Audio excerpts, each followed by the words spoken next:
के रास्ते, मेरे जीवन को महानता के रास्ते ले जाने वाली उनकी आज्ञाओं का, ले जाने वाली उनकी आज्ञाओं का पालन करना मेरा कर्तव्य है, पालन करना मेरा कर्तव्य है, और मैं उसे अवश्य पूरा करूँगा।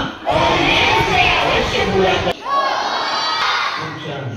तर असंच आपण आपल्या आई वडिलांच्या आणि गुरुजनांच्या आज्ञेचं पालन करून नक्कीच तुम्ही महात्मा आहात.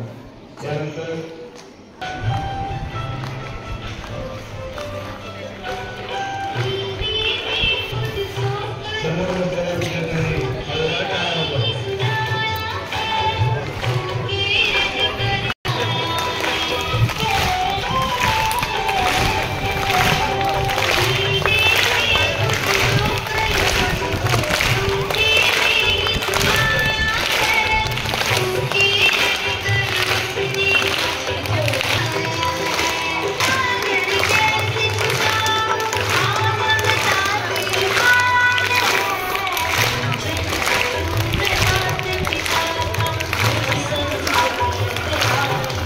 करण्यासाठी हा दिवस आपण या ठिकाणी होता.